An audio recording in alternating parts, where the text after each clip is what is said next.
Se você não sofre com depressão, certamente conhece alguém que sofre. Mais de 10% dos brasileiros têm os sintomas da doença. Entre 2017 e 2021, a venda de antidepressivos cresceu 58% no país. O meu convidado é um cientista que pesquisa o uso de psicodélicos para mudar esse cenário.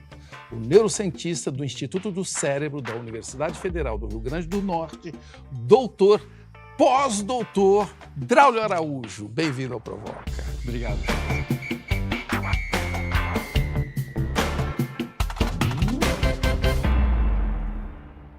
Este aqui é o Provoca, em rede nacional de televisão, nas plataformas da TV Cultura, YouTube, X, Facebook e também em podcast no seu tocador preferido. Você ainda pode participar da nossa rede, é só entrar no canal Provoca do YouTube e clicar em comunidade.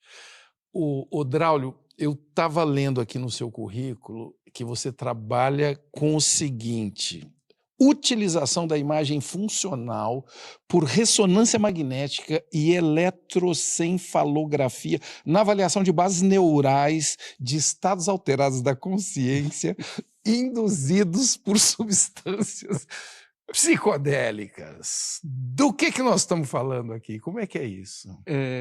Taz, eu sou físico, de formação, Sim. mas sempre fui um aficionado pelo cérebro. Sempre tive muita curiosidade de entender o cérebro. Quando eu estava fazendo física na UNB, 6 meses de eu me formar, eu falei, eu vou largar a física e vou para a psicologia. E aí fiz várias disciplinas da psicologia na época, e o caminho que eu encontrei para chegar nas neurociências foi a partir dessas habilidades que eu tinha de matemática, computação. E aí eu passei a dominar certas técnicas, que são essas que você falou aí. Que é de imagens do cérebro. Imagens funcionais do Funcionais cérebro. do cérebro. Então, qual é a diferença? Quando você faz o exame por ressonância magnética, por exemplo, do joelho ou do cérebro, você está interessado em ver mudanças anatômicas.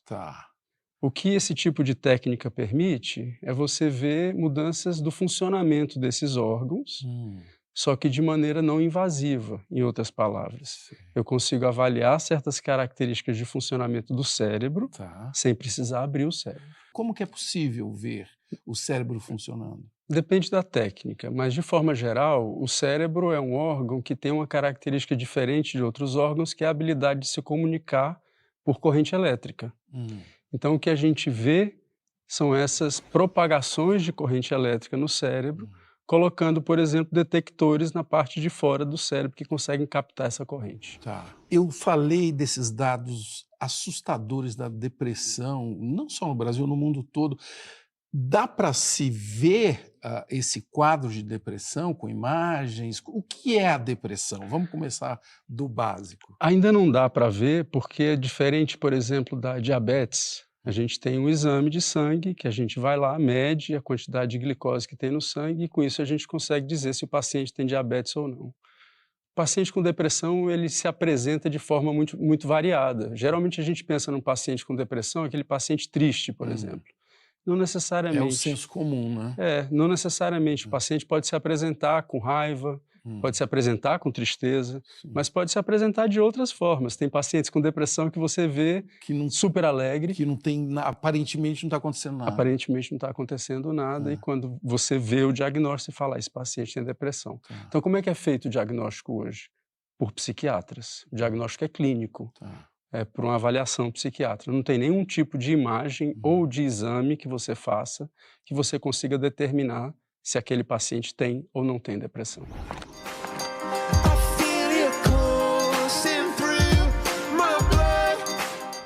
Me fala um pouco desse lugar que vocês pesquisam, esses quadros, e que substâncias, aí eu vou usar a palavra psicodélicas, que estão sendo testadas para o tratamento da depressão.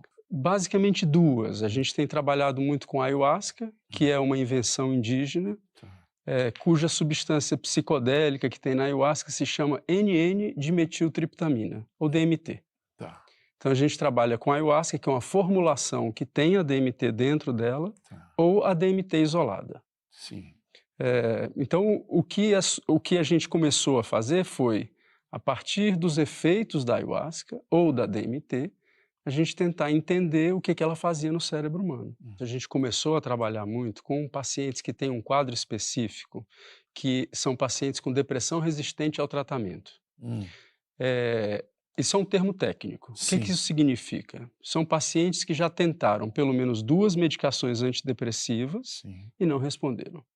Só para você ter uma ideia da gravidade desses pacientes, quando você procura um primeiro tratamento para depressão, você tem aí da ordem de 50% de chance de responder àquele tratamento. Se você não respondeu, você volta no psiquiatra, na psiquiatra, e ela vai fazer ajuste de dose. Não respondeu ainda. Vamos mudar a medicação. Quando você muda a medicação, sua chance cai para 30% de resposta. Se você tentou 2 e não respondeu, você tem 10% de chance de responder a qualquer coisa que a gente tem no mercado hoje. Ou seja, o corpo vai estreitando a possibilidade de responder a um tratamento por remédios, digamos, da farmacêutica tradicional. Exato. Então, esses foram os pacientes que a gente começou a trabalhar primeiro com a ayahuasca e mais recentemente com a DMT. A gente trazia esses pacientes para o hospital, fazia uma intervenção com esses pacientes no hospital e acompanhava os sintomas de depressão desses pacientes por alguns dias. O que a gente encontrou? Primeiro que existe uma resposta. Então, esses pacientes, uma boa parte deles, respondeu ao tratamento com a ayahuasca. Mas aí tem uma segunda característica que é mais interessante ainda, que a resposta foi rápida. Então, um dia depois da intervenção, as pessoas já estavam melhores. Por que isso é importante? Porque todas as medicações antidepressivas que a gente tem no mercado hoje demoram da ordem de 15 dias para fazer efeito. Então, ter uma medicação com resposta rápida é importante. E os efeitos colaterais destas medicações? Os efeitos da ayahuasca demoram ainda da ordem de 4 horas. Os mais conhecidos efeitos da ayahuasca são vômito, náusea e diarreia. Então, muitos pacientes apresentam esse tipo de mudança. Dentro das comunidades tradicionais, isso não é tido como um efeito adverso. É um efeito de purga, de limpeza. De limpeza, né? De limpeza. E os efeitos, eu diria, mais importantes da ayahuasca e das substâncias psicodélicas são essas experiências psicológicas e do campo emocional mesmo. Que a gente tinha, por exemplo, alguns pacientes que chegavam para a gente e diziam, olha, nessas 4 horas que eu estou aqui com vocês, eu me senti como que fazendo 4 anos de terapia. Ou eu odiei a experiência, pelo mesmo motivo que eu odeio terapia.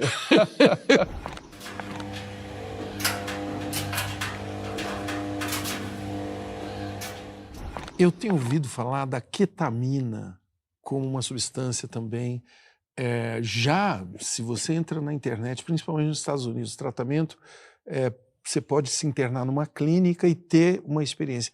Que substância é essa? E você está considerando também essa substância nas pesquisas? A cetamina é uma substância utilizada tipicamente como anestésico por muitos anos. Então, cetamina, não ketamina. Ketamina é o nome no meio do caminho entre português e inglês. É ketamine em inglês e cetamina em português. Então, a cetamina é uma substância que eu não diria que é um psicodélico clássico, por várias questões. A cetamina, por exemplo, ela pode estar associada ao uso abusivo, que psicodélico é muito mais raro e eu diria praticamente inexistente. Porque ela é um anestésico, já é utilizado.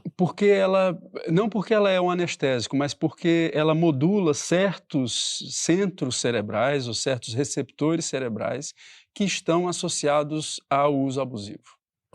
Os psicodélicos clássicos, que geralmente estão associados à modulação de serotonina, não induzem o uso abusivo. Não tem um mecanismo que a gente chama de tolerância. Tolerância é um mecanismo que está muito associado ao álcool, ao tabaco. Coisas que viciam. Cocaína, que você usa uma quantidade hoje, amanhã você precisa usar mais para chegar no mesmo lugar. Bom, a cetamina ela foi aprovada em 2018 pelo FDA americano para o tratamento da depressão em dose subanestésica. Pela Anvisa também, há 2 anos atrás. Então, hoje, tanto no mundo inteiro e no Brasil, há várias clínicas de tratamento de pacientes com depressão utilizando acetamina. A gente lá no hospital faz e tem estudos com acetamina subcutânea. É um protocolo que demora 8 semanas, geralmente, com uma administração de acetamina por semana. E o quadro, a acetamina tem uma característica interessante, que é essa resposta rápida. Então, isso tem um papel, Taz, muito importante em pacientes com risco suicida. Porque se você vai usar um antidepressivo clássico em um paciente que tem um risco suicida e o antidepressivo vai demorar 15 dias. Nós temos aqui o gualim, maconha. Pode desencadear efeitos psicóticos? É difícil a gente fazer essa relação, mas o que se sabe hoje é que a maconha tem uma característica de induzir surtos psicóticos com talvez uma maior probabilidade do que os psicodélicos. E tem idade que... Eu diria que principalmente a adolescência, né, Taz? O que a gente vê hoje, tanto para qualquer substância, é que essa idade da adolescência, o nosso cérebro está passando por um processo que a gente chama de poda neuronal, que vai até os 24 O que é isso? A poda, a gente que gosta de planta, é isso, é de você dizer que primeiro você tem um processo nos primeiros anos de vida em que os neurônios criam várias árvores, várias arborizações que se espalham pelo cérebro inteiro e saem brotando.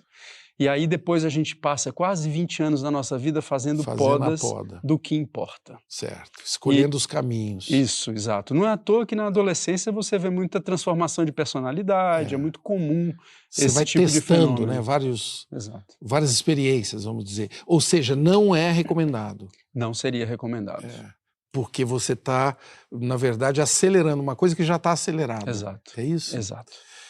Eita, estou aprendendo um pouquinho aqui. Se você quiser aprender e mandar pergunta, já sabe, é só usar YouTube, X e Facebook com a hashtag Provoca. Roberta, você é a favor da liberação das drogas? Eu diria que drogas a gente não pode tratar como um único sujeito. Vamos pensar, por exemplo, no oxycodone americano, um exemplo típico de uma droga prescrita, que já tem nas suas costas mais de 500 mil overdoses. Tá lá.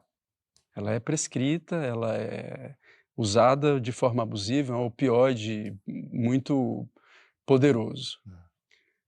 Por outro lado, a gente vê no Brasil, por exemplo, a proibição de uma planta. Isso. Onde é que a gente pensa que a gente né, Taz?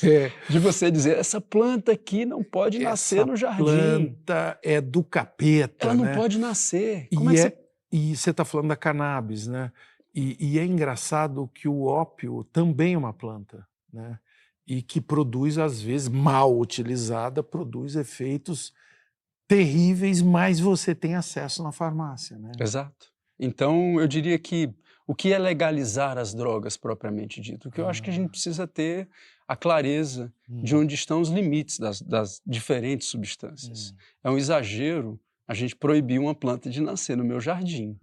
Mas não é um exagero, talvez, eu dizer, assim como eu falo para o álcool, que não é recomendado que uma pessoa com menos de 18, 20, 21 anos faça uso daquela substância. Eu acho que dentro de uma sociedade mais racional, por assim dizer, a gente precisa caminhar nesse sentido de tentar entender onde estão os limites. E a ciência, de certa maneira, contribui muito para estabelecer esses limites. Né? Big Pharma celebrated its marketing muscle, using parties to lure doctors to write scripts. This was a new drug cartel. There were drug dealers wearing suits and lab coats. Basically, here's some money, write some scripts. Yes, I'm looking at this and I'm going, clearly we're breaking the law. No que é diferente o mecanismo dessas substâncias para os antidepressivos? Acho que a gente tem olhado os efeitos da ayahuasca sob vários cenários. Então, a gente tem olhado, por exemplo, mudanças da ayahuasca em diferentes sistemas biológicos. Por exemplo, o sistema biológico de inflamação. Então, a gente vê que a ayahuasca, ela reduz moléculas que estão associadas à inflamação. A gente vê que a ayahuasca reduz moléculas que estão associadas a estresse. A gente vê que a ayahuasca... Reduz mesmo? Reduz mesmo. A gente mede a concentração no sangue antes da experiência com a ayahuasca e depois da experiência com a ayahuasca, a gente vê que diminui a concentração daquelas moléculas. A gente vê que aumenta, por exemplo, moléculas que estão associadas à neuroplasticidade, que é essa capacidade que o cérebro tem de se ligar, de fazer novas conexões. Mas tem um outro lado, Tassi, que eu acho importante comentar, que talvez seja o lado mais diferente das substâncias psicodélicas para os antidepressivos convencionais, que é a experiência psicológica e emocional. Hoje a gente tem muita clareza que a depressão é um transtorno que está muito associado a pensamento, essa coisa fina que a gente tem, que faz da gente humano, né? Sim. A depressão está muito ligada a isso, a ansiedade está muito ligada a isso. Então, a gente pode fazer um paralelo pensando que a depressão é um pensamento que ficou amarrado no passado de alguma forma. Tá. A ruminação, em que você Tá. fica naqueles quadros ruminativos, Espécie de uma negativos. armadilha que você caiu e não consegue. E fica ali, Aparentemente está preso. A ansiedade já é no futuro. Então é um pensamento que você está jogando o seu pensamento totalmente no futuro. Então está muito claro para a gente que a ayahuasca modula esses processos de pensamento, de forma semelhante, por exemplo, ao que acontece com a meditação. A experiência com a ayahuasca é uma experiência que te traz para o momento presente de maneira muito poderosa. Então a sua mente não está nem no futuro, nem está no passado, você está aqui. Você está no único lugar que dá para resolver alguma coisa, né? Querendo ou não, semelhante à meditação. Então a gente vê, inclusive, vários paralelos entre a experiência com a ayahuasca e a experiência meditativa. Olha só. Pessoal, no próximo bloco, o cientista e o provocador caipira aqui, nós vamos prosear sobre um assunto que nós temos em comum, plantas. Nós vamos falar mais ainda da ayahuasca e outras plantas medicinais que podem mudar a nossa visão da saúde mental, do viver bem, do aperfeiçoar este corpinho aqui onde a gente vive. Até loguinho.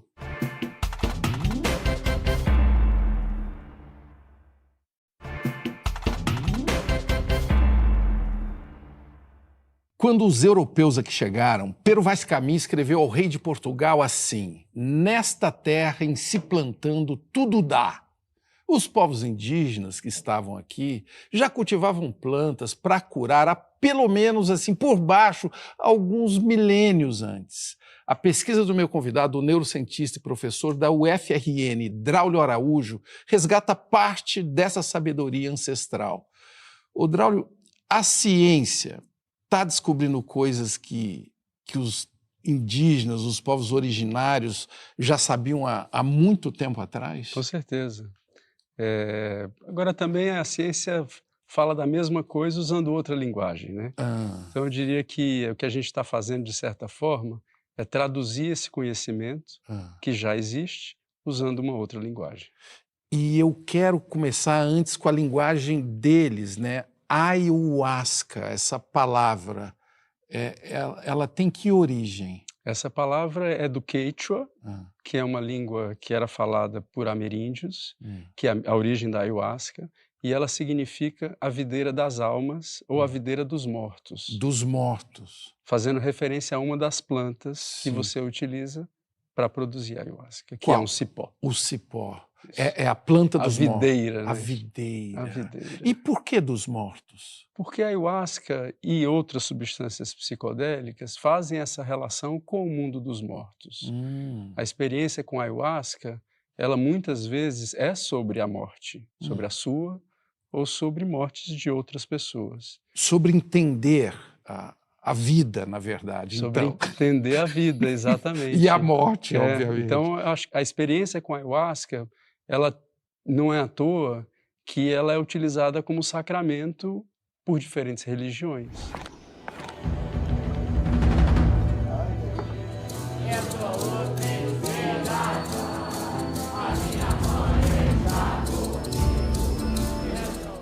A partir dos anos 30, algumas igrejas, como o Santo Daime, incorporam isso dentro de centros urbanos. Então, a ayahuasca, por exemplo, é uma substância que é o sacramento de algumas religiões brasileiras. Sim, o chá, né? O chá é uma formulação, é uma invenção indígena maravilhosa, isso. né? É uma invenção que une duas plantas da floresta amazônica. Uma das plantas, que é a Psychotria viridis, ela é rica nessa molécula psicodélica, a NN-dimetiltriptamina, DMT. Se você ingere a DMT, ela é degradada no nosso estômago por algumas enzimas que a gente tem no estômago. Ela é anulada. Anulada. Isso, ela é destruída. Não tem efeito nenhum. Não tem efeito nenhum. Então você toma gramas de DMT e não vai ter efeito nenhum. O que as populações indígenas descobriram é que essa outra planta, que é o mariri, que é um cipó, a casca desse cipó, contém algumas moléculas que inibem a ação dessa enzima. Então, quando você mistura essas duas coisas, você tem um preparo líquido que protege a DMT de ser destruída no estômago e, com isso, faz o efeito no sistema nervoso central. Que coisa sofisticada. Sofiscadíssima. Né? Tem gente que te acha assim um xamã moderno, contemporâneo. Como que você reage a isso? Eu acho que não, né, Taz? Eu sou um cientista movido pela curiosidade, pelo poder da descoberta e pelo respeito. Sim. Acho que talvez esse seja um diferencial do grupo de forma geral, né? É o respeito que a gente entende que se deve ter com esse tipo de substância. Claro. O que é um xamã para você? O xamã é aquela pessoa que domina essa relação entre esse mundo e o mundo que a gente poderia chamar de mundo dos espíritos.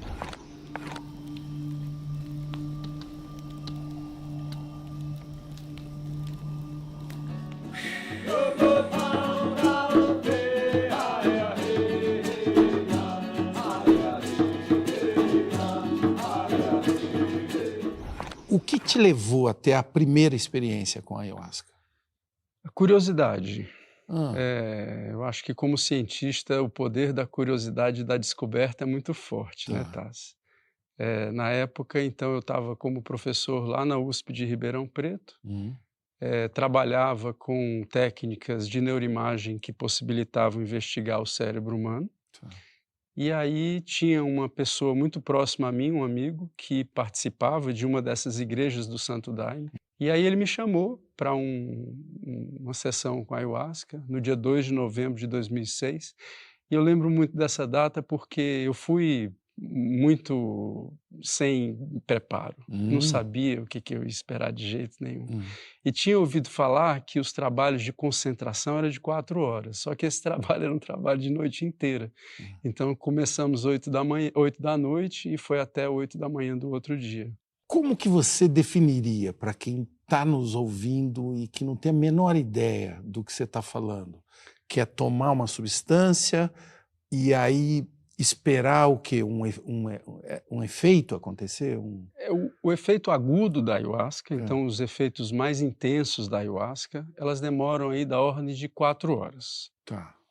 20 minutos, mais ou menos, depois que você ingere a ayahuasca, você começa a sentir alguns efeitos. Muitas vezes um bocejo, sonolência, um relaxamento.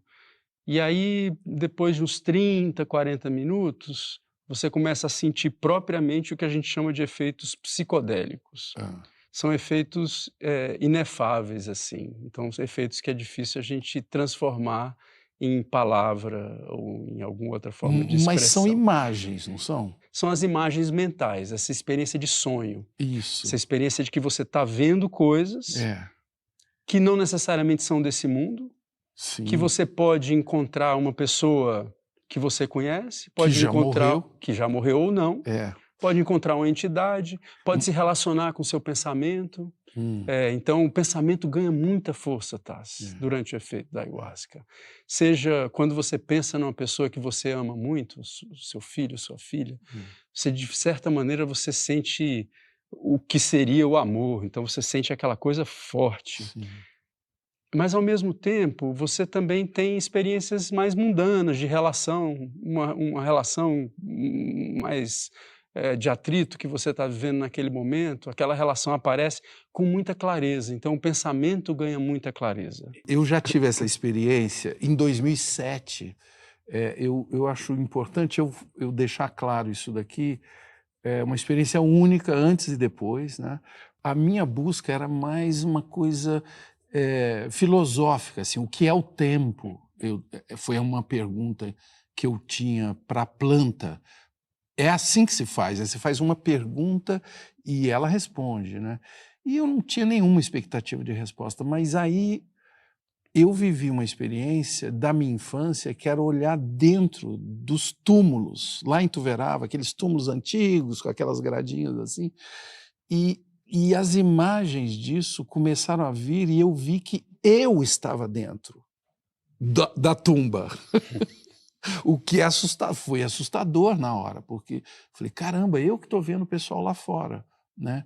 Mas eu era a criança que ficava olhando lá dentro. E aí encontrei uma galera, assim, todos, inclusive o meu irmão, que já se foi de AIDS nos anos 80, encontrei um monte de gente que já morreu e tivemos um encontro muito afetuoso, muito divertido até. Ficamos gargalhando um pouquinho ali.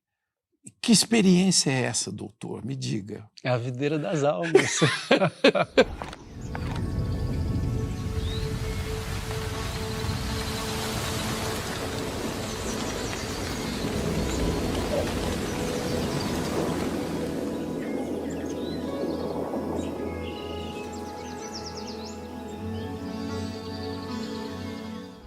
Qual é o tratamento que usa o DMT da Jurema? A gente tem um projeto lá no laboratório que a gente chama de DMT de A a Z.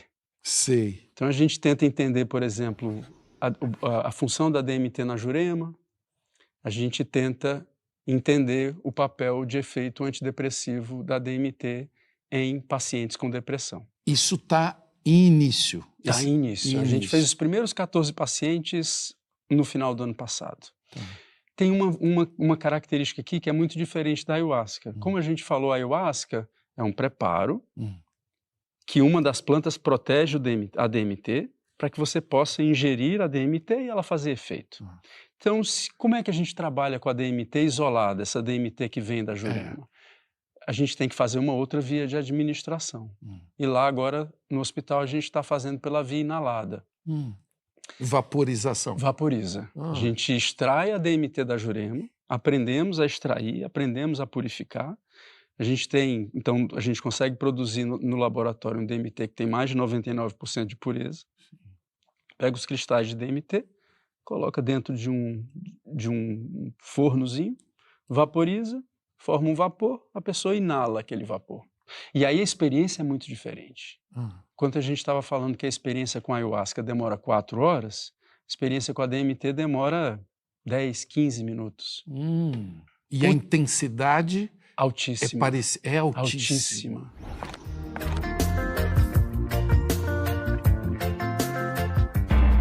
Vinícius Tardim, uso diário de psilocibina em pessoas sem patologia é danoso à saúde?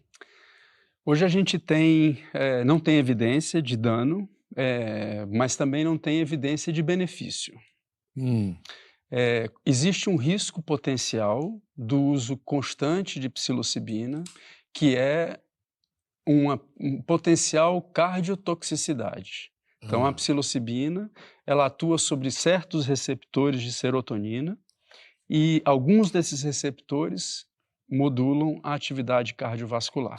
Então existe um risco potencial de um uso continuado de psicodélicos. Que esse é o que se encontra em cogumelos. Esse é o que se encontra em cogumelos mágicos. Exato.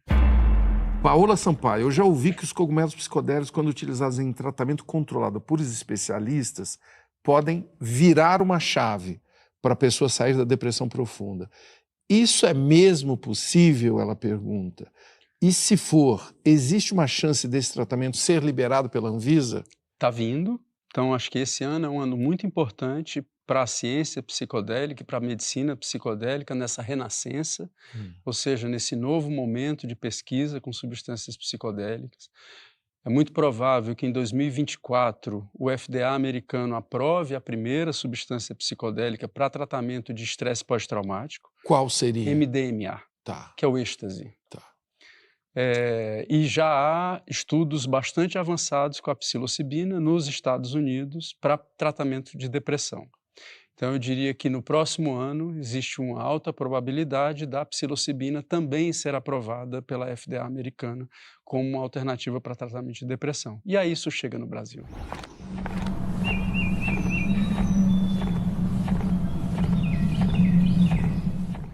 As plantas podem ajudar a combater, inclusive, essa epidemia de opioides, assim, esse descontrole no uso de opioides? Hoje a gente vê uma perspectiva muito importante do uso de certas substâncias e de plantas psicodélicas no tratamento da crise de opioide que tem nos Estados Unidos.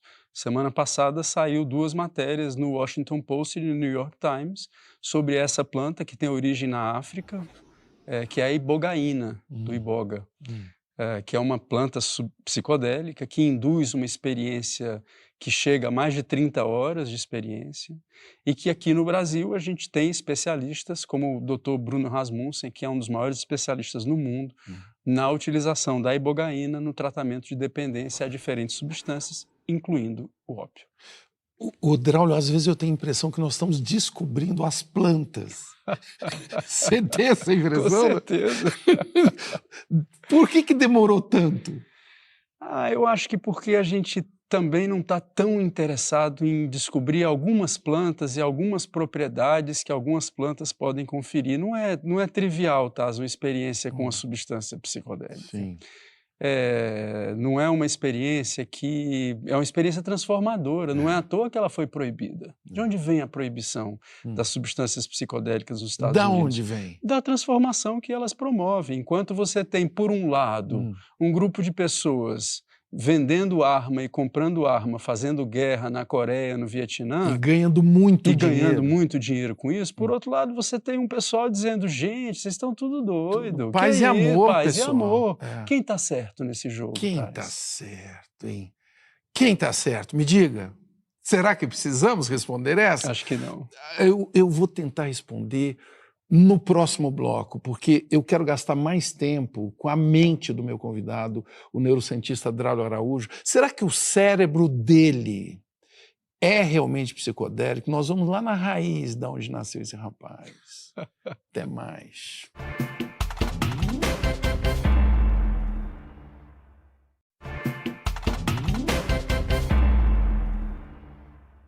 Escuta essa provocação do físico alemão Werner Heisenberg. Ele é pioneiro da mecânica quântica e criador do princípio da incerteza. Ele diz assim: o primeiro gole no copo da ciência vai te tornar um ateu. Mas no fundo do copo, Deus estará te esperando. O meu convidado, o neurocientista Draulio Araújo, é físico como Heisenberg. E aí, ô Draulio, você já encontrou? Acho que eu já dei 3 goladas nesse copo. Você já deu um gole e uma olhada lá no fundo. O que você viu? Taz, quando a gente faz física, ela lhe dá a possibilidade da gente contemplar como a natureza é linda. De que forma? Então, vou te dar um exemplo. Uma das coisas que a gente encontra na física é o que a gente chama de lei da gravitação. O que é a lei da gravitação? É o descrever matematicamente como que um corpo com massa atrai um outro corpo com massa. E aí isso dá uma fórmula que diz que ela é inversamente proporcional a r². Isso. É 2 isso aqui. Teve um cara que já me... É 2, por que não é 2,17? Por que não é 2,70? Mediram 17 zeros depois desse 2. E é 2. E é 2 É mesmo. 2. Então a física dá a possibilidade para a gente olhar para esse mundo e dizer, caramba, como é perfeito. Se não fosse 2, nada existiria. Já pensou? Se fosse 1999, não é. Dançou. O que isso te disse quando você tem esse tipo de insight, assim? Porque é um raciocínio que nós poderíamos chamar de racional. Não tem nada a ver com copo, Deus no fundo do copo. Eu acho que é contemplar a perfeição. Acho que é isso que esse tipo de raciocínio lógico leva a gente a contemplar num outro nível. A gente pode contemplar a perfeição vendo o pôr do sol, Sim. vendo uma planta crescer, Sim. entendendo. Então, à medida que você vai fazendo ciência, você vai começando a compreender aqueles processos que dão origem à vida, que dão origem à luz, que dão origem a um processo que acontece numa estrela, e um processo que faz com que esse 2 seja 2. Mas isso se aproxima do jeito, inclusive, que você está descrevendo, de uma experiência religiosa, né? Você diria que ciência e religião estão convergindo? Não, eu diria que não, porque a religião, ela se aproxima de um argumento que é muito difícil da ciência aceitar. Ah, E daí que vem a dificuldade da religião, eu diria, que é o argumento da fé. ah, Você não precisa ver para você crer. tá. Você crê para você ver. O que a ciência tem tentado fazer, talvez, é descrever algumas experiências que têm origem no que a gente chamaria de religião. Experiências espirituais, por exemplo, de transcendência. O que é uma experiência espiritual? É uma experiência em que você transcende esse status de realidade que a gente vive aqui. Então, a partir do momento que você tem essas experiências de transcendência, o que a ciência tem tentado fazer é descrever um pouco melhor. Seja eu falando, seja fazendo a imagem do cérebro. Qual foi a experiência mais radical de transcendência que você já teve? Sobre psicodélicos, com certeza. Qual deles? Ayahuasca. Ayahuasca, eu acho que é o psicodélico que a minha relação com ela é de uma relação de profundo respeito às comunidades que inventaram essa tecnologia, pelo caminho pela transcendência que isso se abre. De perceber que, no fundo, o que todas as religiões estão falando é a mesma coisa que a meditação está falando, é uma prática. É uma prática de você conseguir ficar no presente. Essa é a transcendência.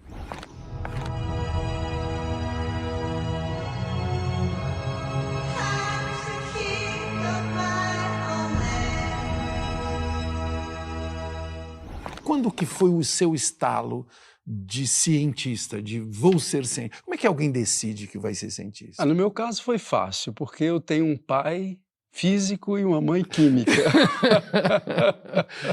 Vou então com foi eles. fácil. E o meu pai e minha mãe sempre incentivaram muito esse lado da curiosidade, da descoberta. Eu lembro, eu criança, meu pai ia trabalhar no departamento de física da Federal do Ceará, e aí ele abria um laboratório lá cheio de laser dentro, ligava aqueles lasers, pegava um cigarro, acendia um cigarro, baforava o cigarro naquele laser, fechava a porta e saía e me deixava ali com aquele tantão de laser, só não deixava o cigarro. Claro. Que estímulo bom, né? Desde isso. cedo, assim. Quando eu comecei a trabalhar com psicodélico em 2005, um monte de gente olhou para mim e falou, você tá louco? Você vai afundar a sua carreira. Porque o preconceito ainda é muito grande. Era né? muito grande. Hoje Ainda não é? É, Ainda né? é, mas eu diria que... Já foi demais. Foi demais. O que você tem a dizer para quem ainda tem preconceito? Eu acho que a gente tem que abrir a perspectiva, ler, estudar. Acho que Conversar, né? Conversar, sem preconceito. Acho que é isso. Acho que a ciência não deve ter preconceito. A ciência deve ser feita de maneira a se questionar, inclusive. A ciência evolui nesse movimento É de se assim que questionar. ela evolui. Eu estava errada, agora eu vou fazer uma outra coisa melhor. Acho que é esse aprofundamento que a gente acaba fazendo como ser humano e como cientista. Gente, eu achei aqui um carreiro de formiga aqui em casa. E olha o que eu achei dessa formiga aqui. Deixa eu virar o celular aí pra vocês. O que faz esse abençoado carregar uma flor desse tamanho, gente? Só pode estar levando pra mulher dele, não tem outra explicação. O que você aprendeu sobre o seu cérebro, olhando para o cérebro dos outros? Eu diria que ele tem a possibilidade praticamente infinita de enxergar milhares de realidades. Eu diria que é isso que mais importa à medida que eu vou envelhecendo.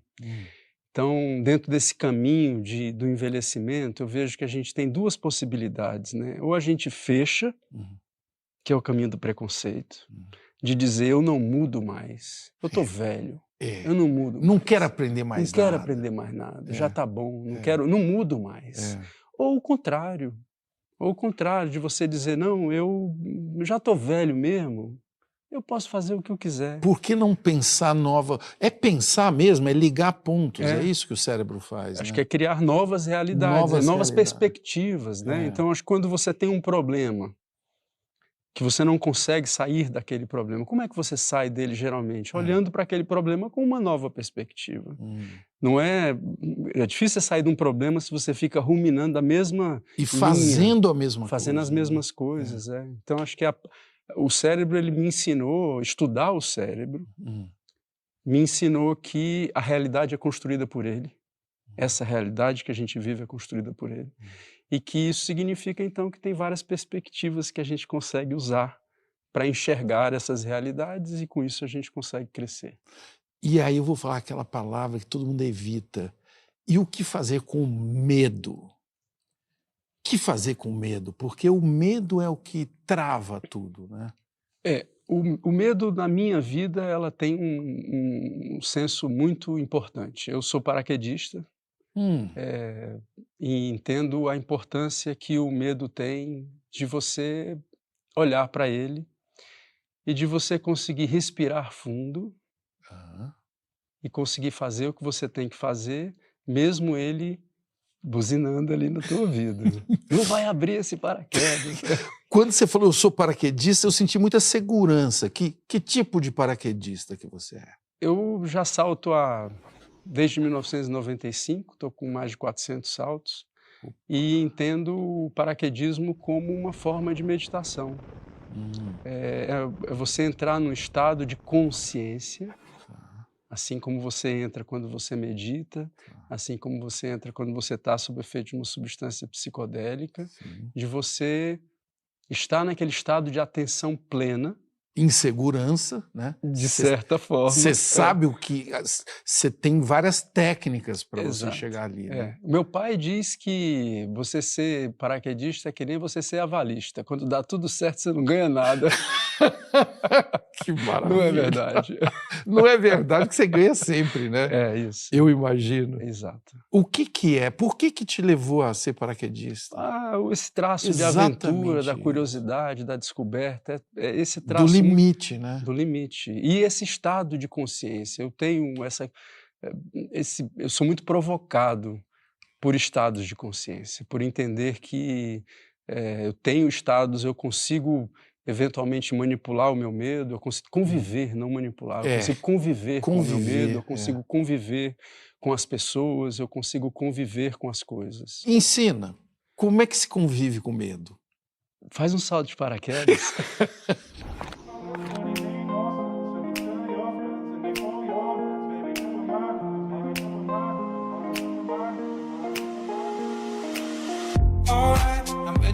Ready now, I ain't gonna fall back now. Alright, I'm take it on.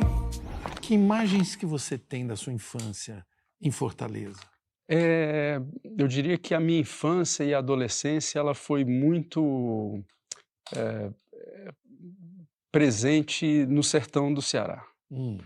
Então eu tenho uma relação com o sertão do Ceará. De que parte? Quixadá, que o meu pai tem uma fazenda, comprou em 1983 essa fazenda, perto de uma cidade chamada Joatama, que é no município de Quixadá.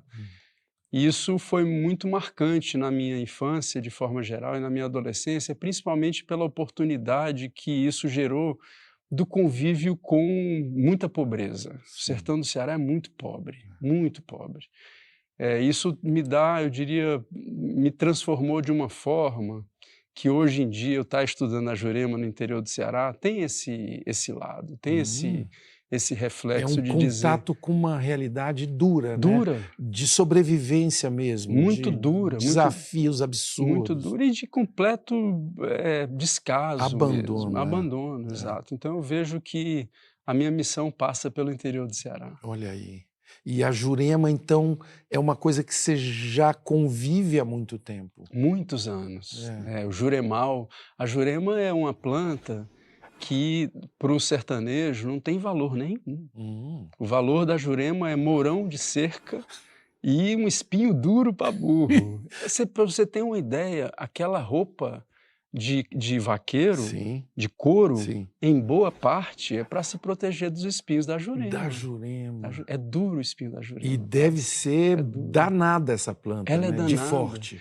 Ela é danada, resiliente para É, burro. Então ela é uma planta que, quando você olha ela na época do verão mesmo, do verão que eu estou chamando estiagem, né? Isso. Calor e falta de água, ela praticamente, você olha para ela e fala, tá morta. Ela hiberna. Agora chove, pá, ela brota todinha. A gente fez um estudo agora, que eu ia todo mês para a fazenda do papai para colher jurema.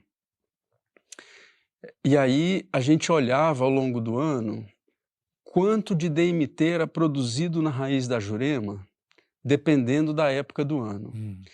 Curiosamente, ela produz um tantão de DMT na época de mais sofrimento para ela. De estresse. De estresse hídrico, Olha né? aí. Água e calor. É, Por quê, né, Taz? olha aí. Por quê?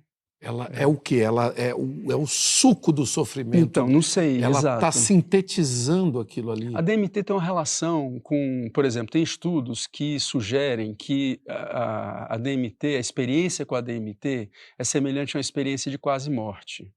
Então tem questionários que você faz, questionários de quase morte, de experiência de quase morte, e o que você vê é que a fenomenologia da experiência, a descrição, né, da experiência é muito parecida nos dois.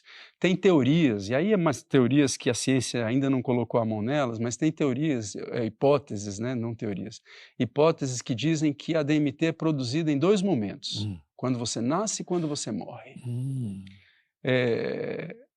Então qual é a função da DMT de forma geral? Isso é uma curiosidade que eu tenho enorme. Será que é da coragem? Tá, pode ser.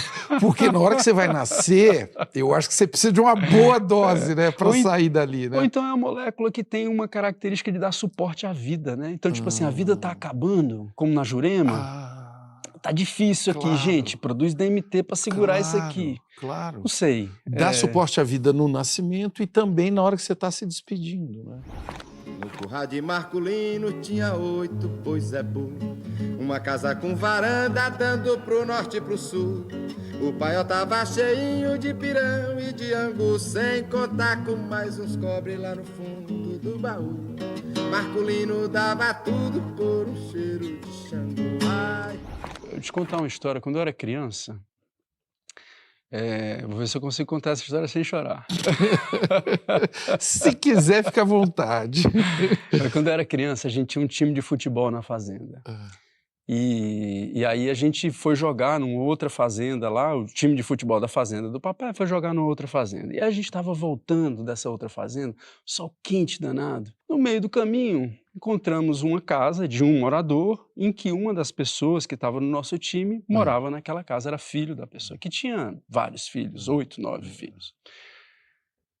A gente entra na casa, está todo mundo sentado num círculo, todo mundo num tamborete, sentado num círculo com um saco de farinha com rapadura. Era o almoço. Passando o saco de mão em mão, chega o Draulio, filho do dono da fazenda, que tem o que comer em casa. O que ele fez? Puxou um tamborete pro Draulio. Ele não é um filho do dono da fazenda, ele é uma criança com fome. Eita. E aí ele me dá a farinha com rapadura, divide a farinha com rapadura comigo. Esse é o povo sertanejo. Se 1 milhão de vidas eu tivesse para escolher onde nascer, eu voltaria a ser nordestino e ainda tornar a dizer que o Nordeste é o que eu tenho, onde muito pude aprender. E como diz um bom poeta, quanto mais sou nordestino, mais me orgulho de ser. Você agora, Draulio, está passando por uma poda neuronal histórica que é a sua filha adolescente. Conta aí, como é que tá isso? Ela é uma bênção. A Lara é ela trouxe a oportunidade de, concretamente, eu conseguir saber definir amor, né? De que forma racional. É quando você deseja mais o bem do outro do que o seu próprio bem. Então é quando você de fato se entrega para aquilo lá e diz, é você é a essência e a prioridade do que eu vou fazer. É uma oportunidade que a gente tem de de tentar fazer o bem, né? De passar esse exemplo, de dizer, bom, o que é o bem, né? O que é o bem, o que é dentro dessa lógica do sertanejo que a gente estava falando, né?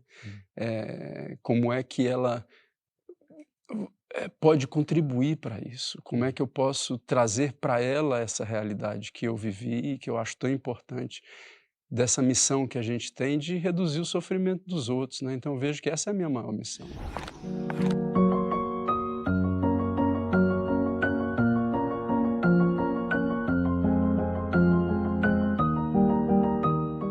Onde você quer chegar? Taz, eu diria que onde eu quero chegar não é o mais importante. Onde eu quero chegar, de certa maneira, é um farol ali da missão. Quando eu fiz o caminho de Santiago de Compostela, isso ficou muito claro. O importante é o caminho. Chegar na igreja de Santiago de Compostela foi uma maravilha. Cansado pra caramba, barbado, cheio de novas amizades e tal. Mas quando eu olhava para trás, eu falava, nossa, que caminho maravilhoso. Quando as pessoas me perguntam, o que eu devo levar para o caminho de Santiago de Compostela? Eu digo, o que você quiser, mas é você que vai carregar na mochila. Se você quiser levar 3 sapatos, você leva 3 sapatos, tá tranquilo, mas é você que vai carregar. Então eu diria que o mais importante são essas práticas do caminho, que vão me moldando ali no caminho. E a missão, onde eu quero chegar hoje, maior, eu diria, é de conseguir fazer um impacto positivo no maior número de pessoas que eu conseguir. Esse é o farol. Agora, como é que eu vou fazer isso? Está no caminho, que é o mais importante. O Draulio Araújo, você que já viajou tanto, você pode me responder, o que é a vida? Taz, a vida, primeiro, é um fenômeno. Como cientista, a vida é um fenômeno que tem algumas características nesse fenômeno que são comuns a todas as vidas. Crescimento, reprodução, reagir a estímulo, se adaptar. Agora, o que tem de mais interessante nisso é que, independente do ser humano ou uma bactéria, a gente quer preservar ela. Se a gente está com algum tipo de ameaça, eu ou uma bactéria, eu vou querer preservar. Então é uma preciosidade. Se eu estou querendo, se todas as espécies que têm vida de alguma maneira estão tentando preservar aquela vida, a clareza é que é uma preciosidade, é uma oportunidade que a gente tem para fazer alguma coisa. Você acha que eu devo começar pela Jurema, pelo salto de paraquedas? Faz um pouquinho de cada. Mas eu acho que vai ter que ser um de cada vez. Um de cada vez. É melhor. Não, Jurema e saltar de paraquedas não vai dar certo. Não vai dar certo. Esse nosso papo aqui, você acha que foi uma viagem real, psicodélica? Se a gente não acordar, talvez seja. Porque a gente só sabe que a gente, no sonho, a gente só sabe se a gente está sonhando quando a gente acorda. Como é que você sabe que você não está sonhando agora? Não sei. Não sei.